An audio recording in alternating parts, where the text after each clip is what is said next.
now. Okay. Welcome, everybody. This is Dr. Jess, and this is my new podcast, Lockdown, New Tools for Survival. Weekly from now on, I'm going to be sending out YouTube videos, interviewing different experts to give you some tools to help you through this dark winter. It's been a long time since coronavirus has been around, and a lot of people are going back into lockdown, and that has with it all different kinds of problems. And different from worrying about, the different facets of the coronavirus, we kind of have a handle on what we need to do to wait out whatever is going to be the resolution, whether it be vaccines or whatever. But in the meantime, we're going to be stuck inside a good part of this winter. And I wanted to have a certain set of skills that you could access through these podcasts. There's nothing to buy, there's no summit, there's nothing going to be sold at the end of it. Okay, so just enjoy. These should be coming out weekly. So this week, I have my intrepid assistant, Cheryl Corcione. Well, you know her mostly if you've been my patient or interacted with me as my assistant. But guess what?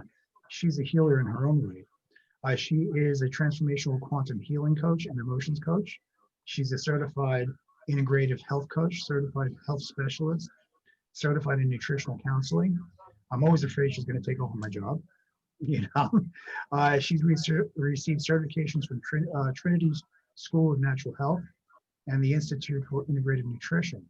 She's the mom of 4 children and has also co-authored a book for young children called Meet Your Microbiome, Your Superheroes Within, which is available on Amazon. And I got to tell you, I've read this book. It's great. It's wonderful. You can sit down with your kids. It's great, especially when you want to start fixing their guts. So I want to say welcome to Cheryl, and please tell us a little bit about yourself. And let's give everybody something that they can do to help themselves. But first, tell us a little bit about yourself and your healing journey. All right. And thank you. I am honored to be one of your first guests on your podcast. It is my honor, actually. So I started as a health coach back in 2014 with a big focus on the microbiome. And then in 2016, I ended up experiencing chronic illness, and I couldn't understand how me as a health coach doing all the right things ended up with chronic Lyme. So, and at the time I was suffering with debilitating anxiety, depression, and insomnia. And I supported my physical body holistically. I started feeling better, but that healing only went so far. During my healing journey, I learned how to reconnect with the innate intelligence of my body. And at that point, I was able to resolve the chronic stress response, which included my unresolved traumas and suppressed emotions. And I was able to entrain my nervous system to go back into a healing state 24/7, which is our default setting. I was able to fully heal from a chronic illness in just a few months using simple, effective tools. And now what I do is I teach others how they can also access their full potential to heal and align back to joy, bliss, and vitality, because that is our natural state of being. And people that I've worked with using these tools, they have experienced profound shifts in their health and well-being. And we have a bunch of testimonials on the website.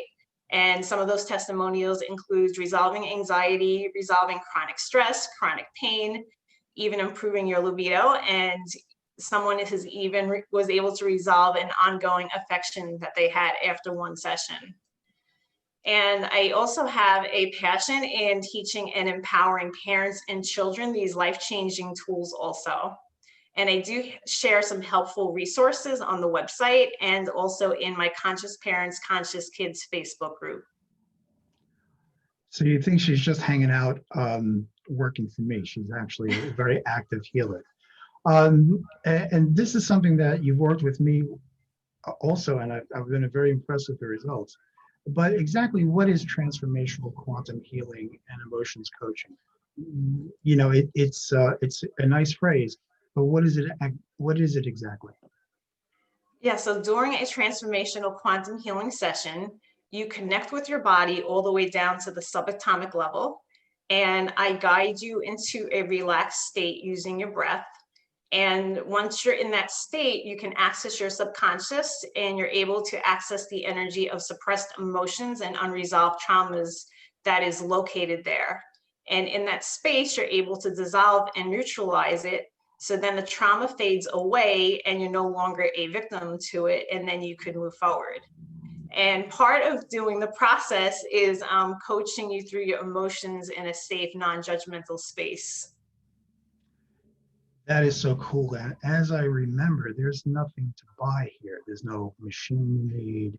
There's no special expensive piece of equipment or, herbs or anything. It's simply what you're doing with yourself under your guidance to begin with, usually. Yes?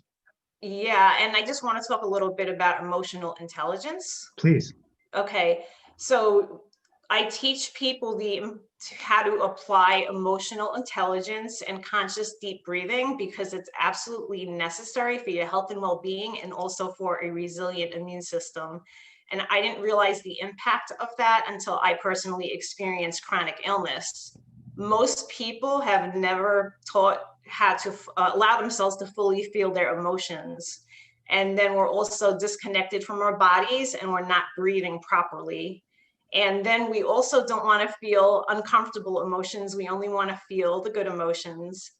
And all emotions are meant to be fully felt and they're all meant to be temporary.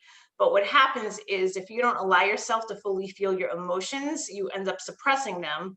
And then the energy of them becomes frozen in time and they're constantly running in the background and you're feeling them over and over. So for instance, throughout your life, all the sadness and grief and anger that you ended up keeping buried inside, that ends up turning into depression. And all the fear and worry that you avoided feeling, that ends up turning into anxiety. So we all end up walking around with these heavy emotional backpacks and it's weighing us down. And then we go through life pretending that everything's okay. And when we have all this stuff buried underneath the surface, festering, and then we're trying to stay positive, but that's very psychologically harmful. And it's also causing a chronic stress response in the body. And that ends up manifesting into chronic inflammation and then also into physical symptoms. And the body ends up using a tremendous amount of energy keeping all these suppressed emotions in place. And that means you have less energy and less blood flow going to your immune system, going to your nervous system, and going to your organs. So during the session and when you're using the modalities, what happens is not only do you start unpacking your emotional backpack, but you also learn how to stop filling it back up again going forward. That's incredible. How does this form of treatment or this modality different from other therapies and other modalities? Well, before I get into that, I would love to do a before and after, like what my experience has been, if that's okay. Please. Okay, so before I started using the modalities, as you know, I had the debilitating anxiety, I had depression, insomnia. I was also in an abusive marriage and I wasn't able to stand up for myself and I was going through financial hardship. And after using the modalities, I resolved all my symptoms. I fully healed in just a few months. I learned how to stand up for myself. I was able to leave my abusive marriage. My finances improved.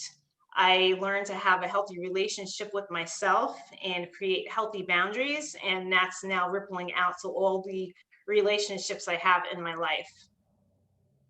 And then I think it would be helpful if I can share the contrast of what that feels like as well, because I think Please. people could kind of relate to that. So what that felt like for me beforehand is I felt a lot of heaviness. I felt a lot of dread. I felt disconnected, felt empty, overwhelmed, wired and tired. Life was very chaotic. It felt like a struggle. And I felt hopeless and helpless. And I felt like a victim. So now for me, I feel lightness, I feel serenity, I feel joy, I feel bliss, I feel empowered. Life is more like ease and grace. I feel a lot of freedom, resilience, inspiration. I feel like I have childlike wonder and awe, playfulness.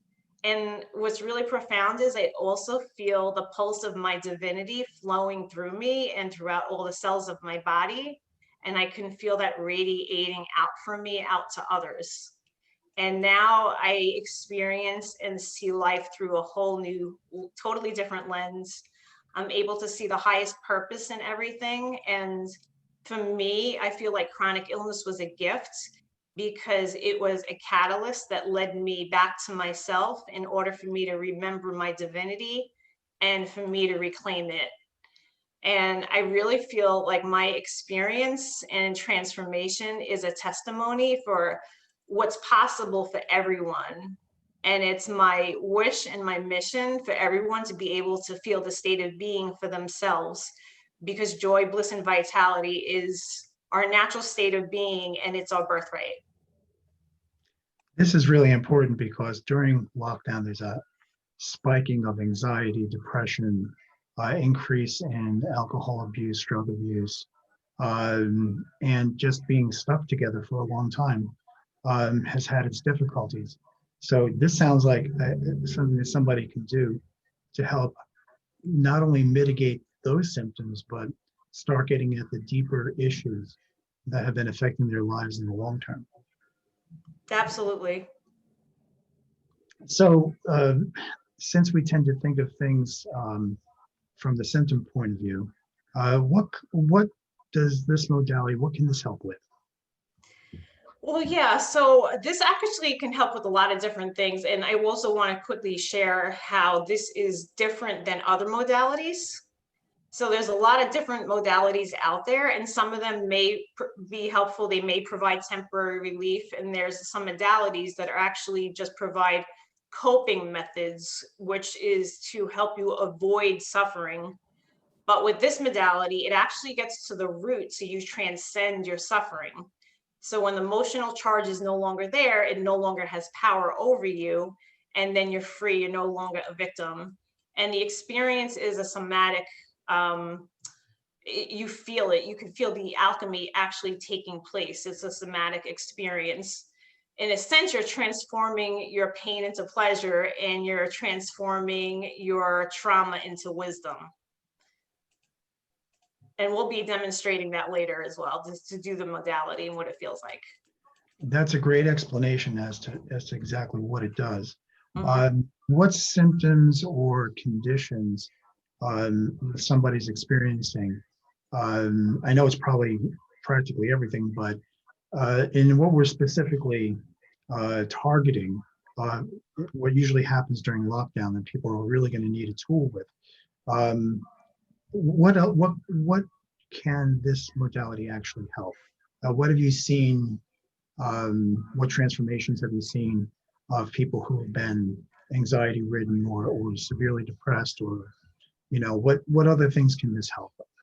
Okay, well, this can definitely help with PTSD. It can help with anxiety. It helps with phobias, depression, insomnia, chronic stress, chronic pain, chronic inflammation. It can help with digestion, and it can even help with addictions.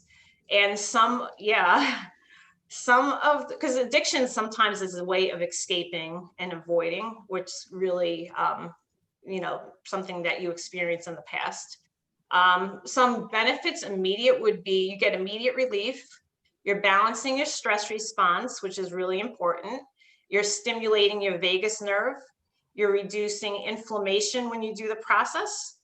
And you're immediately shifting into a healing state. And it's also having a positive influence on the expression of your DNA. And the benefits are cumulative. So long term, the more you do this, you'll actually end up rewiring your brain. You'll balance your neurotransmitters. You'll recalibrate your entire nervous system, balance your hormones. You will improve detoxification. It will have a positive influence on your microbiome. You'll have more energy, and you're also going to, every time you do the process, you're reminding your body and cells to vibrate at that frequency of health and wellness. Wow. Wow. If I hadn't experienced this myself, I'd be I'd almost be saying if it sounds too good to be true, it probably is. But having experienced it myself, I know exactly what you're saying is absolutely correct. Why is it critical to balance one's health response? I'm sorry, stress response. Yeah, so when you're in chronic stress and you're having a chronic stress response, which includes your unresolved traumas and suppressed emotions, that is a major contributor activating the cell danger response. And the chronic stress is the fight or flight. And when your body's in fight or flight, your body's not in a healing state at the same time. And then your DNA is also perceiving the chronic stress as a threat. So with the cell danger response, this is going to affect the quality of your cells. And most people spend 70% of the time in fight or flight. So that means True. 70% of the time, your body's not in a healing state. That's And absolutely true. yes, an easy way to tell if your body's in fight or flight is how you're breathing. Most people are breathing very shallow and fast. And when you're breathing shallow and fast, that is activating the sympathetic nervous system, which again is the fight or flight response. And on a cellular level, you're getting less oxygen in your cells, less energy in your cells, less detoxification is taking place. You're getting less absorption for your nutrients, and you're depleting your GABA reserves and you're raising cortisol. So just from not breathing properly, you're not going to end up with a good night's sleep. The average breath per minute for health and well-being is 15 breaths per minute. So you can end up in fight or flight just from not breathing properly. And it's said that people with chronic illness and mental illness, or if you have a racing mind, you have a much faster breaths per minute on average. So it actually, for who's ever listening, and even for yourself, it might be a good moment to check in to see, like, how are you breathing in this moment? I recently timed my average breaths per minute, and on average, I'm doing 4 to 5 breaths per minute. Wow. Yeah. Wow. Wow. That's a huge difference and compared to you're even still standing. It's good. But that's a huge difference, because when you think about people who have chronic illness and maybe they're breathing like 18, this. yes. Mm-hmm. Right. Exactly. Mm-hmm. Exactly. You've mentioned that there's immediate benefits, but with continued work, there's long-term benefits. It sounds like you can resolve what different traumas and different things have done to your life because we suppress them and they kind of just percolate for a long time. And they come out in funny ways. So this sounds like a way that you can start resolving the issues by, working with your energy field. It doesn't sound like you have to repeat the traumas or talk about the traumas or anything like this. Not like talk therapy. Right. I mean, they're always trying to come to the surface. It's just that we're so disconnected from our bodies, we're not even picking up on it. So a lot of times your body is actually communicating with us very subtly. Sometimes it can show up as triggers, sometimes as aches and pains. But if we're not like listening to that, because we're so busy and we're constantly on the go and we're just so overdoing, and we were never taught how to listen to it, what happens is over time your body ends up screaming louder and louder. That equals sickness and sickness and sickness. Yes. That's what the screaming is. Yeah. And that sickness can be physical, mental, emotional, spiritual. Absolutely. And I just want to quickly go back to breathing, because I just want to really share the significance of what happens when you correct your breathing. So we call that conscious deep breathing. So when you start doing that properly, you end up activating your parasympathetic system, and that's going to stimulate your vagus nerve. It's going to immediately balance your stress response. It's going to immediately shift your body into a healing state. So now on a cellular level, you're getting more oxygen into your cells. You're getting more energy into the cells, which is going to help with the mitochondria. You're going to have improved detoxification in the cells. You're going to have improved nutrient absorption. You're going to increase your GABA reserves. And all that is going to also help you have a better sleep at night and a quieter mind. There's actually a correlation between a racing mind and how fast you're breathing. So the slower you're breathing, the quieter your mind will be automatically. And then that's going to help. Yeah. No, it's true. It's true. It is true. So part of resolving your chronic stress response is resolving your trauma, your suppressed emotions, and correcting how you breathe. Because you could be eating the most healthiest foods, you could be exercising, you could be saying positive affirmations until you're blue in the face. So I've done all that. But if you don't resolve the chronic stress response, your healing's only going to go so far. And this really, truly is the missing piece of the puzzle for anyone who's not healing from chronic illness, because you can only do this part yourself, and you need to start taking responsibility for that part. I'm all for putting the puzzle pieces together. Which is my tagline, right? That's right. So one of the things we wanted to do today was give people a tool to work with. So how would you like to proceed? All right. So do you have an issue that you would like to work with? I'm full of issues.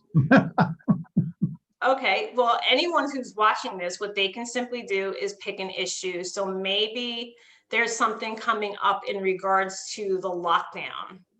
So the first thing that you would do is you would notice or have awareness as to what comes up for you. Is there fear? Do you feel trapped maybe? What emotions are coming up for you when you think about lockdown? Mostly fear, mostly uncertainty. Yeah. Okay, so on a number from 1 to 10, where would you say that is for you right now? I'd say a 6. Okay, so you already closed your eyes. So for anyone who is listening to this, you can also close your eyes as well. And then we're going to drop fully in the body. So where are you noticing in your body that you're feeling that? You're going to feel sensations? In the throat area. Okay, and on a scale of 1 to 10, where is it at? 6. Okay. So just bring your attention there and notice what you're feeling without trying to get rid of it and without trying to change or do anything. And be sure to slow down your breath as slow as possible.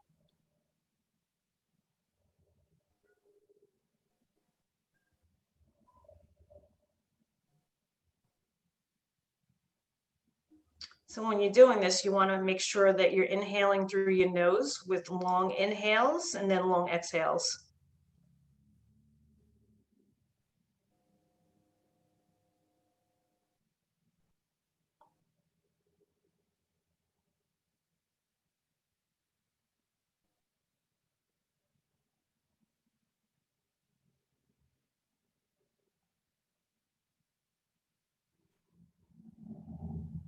What are you noticing now?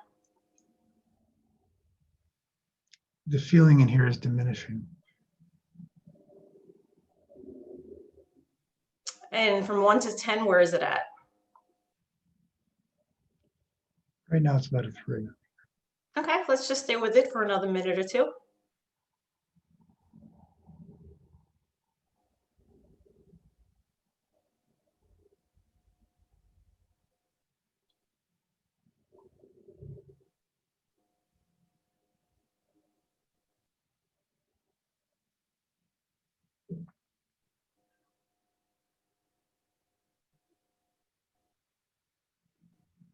What are you noticing now? It's down to about a 1. All right, let's test it out. Let's test it out and think of worst case scenario. Like maybe what if this lockdown is going to be for another year? What if it's going to be another year before you can see your family members? Still at a 1. Now it's down to 1 from 6. Great. So how does that feel for you moving forward? Good. Feels real good. if I think about lockdown and I think about how I felt uncomfortable or fearful of it, and fearful of getting the virus and stuff, it went from a real concern when I'm like this to practically nothing. Mhm. Yeah, and you can use this for aches and pains too. So for anyone who has chronic pain, the first thing you would do is you would actually become aware of any emotions that you have surrounding that chronic pain. And then you could locate where in your body you're holding on to those emotions and go through the whole process as much as you need to for as long as you need to. And sometimes what ends up happening is the energy behind those physical symptoms over time can end up resolving themselves. I even taught my children how to do that when they get headaches or stomach aches. And they are cute kids. You'll see pictures of them meditating when I get this all together. They're god awful cute. They really are. So this has been fascinating, and I know in fact that it does work. And I know that some people could do this on their own, and some people would like guidance. If somebody would like to work with you, how would they go about working with you? You can visit the website, which is CherylCorcione.com. And they could also contact me via email, which is office@drjessormine.com. Wonderful, wonderful. Do you have anything that you'd like to leave, any thoughts that you'd like to leave our listeners with? Well, maybe for parents, because I really think that these tools, once you learn how to do them on themselves, I really think it is really helpful to also be able to demonstrate for your children and to be able to teach this to your kids. Because, like, when kids learn this at such a young age, it is life changing. Mental illness doesn't really have to be I can't think of the right word right now, but I know, like, it's something that so many people experience. And if people were given these tools at a young age and they understood how to be emotionally resilient to navigate their ups and downs in life, like, that is, it's huge. It changes everything. And the traumas would not accumulate. Absolutely. The various insults to the body would not accumulate, and you would get rid of them in real time, contemporaneously, and you wouldn't have the effect of the buildup of this, which ends up being in chronic illness later on. Well, yeah, because some things, I mean, I had to relearn how to be a parent, because one of the things that I realized after going through chronic illness is I was actually teaching my children how to suppress their emotions. So I had to change that. So part of that is when your child is going through like a meltdown, is to actually allow them to move through that emotion and to acknowledge and validate what they're feeling. And of course, as parents, we don't like when our children are feeling sad and stuff, so we always want Sure. them to feel better. So one of the things that we typically do as parents is we end up distracting a child from what they're feeling. And a lot of times we'll maybe give them a toy to play with, or we'll give them a treat just so they stop crying. But what happens is, by us doing that, we're teaching them how to suppress their emotions. Absolutely. I really appreciate you spending your time with me today. This has been very valuable. I can't wait for everybody to, experience this and spread it to other people. So I really appreciate your time today, Cheryl. And I can't wait for everybody to learn more about transformational healing. Thank you. You're welcome. Take care. All right.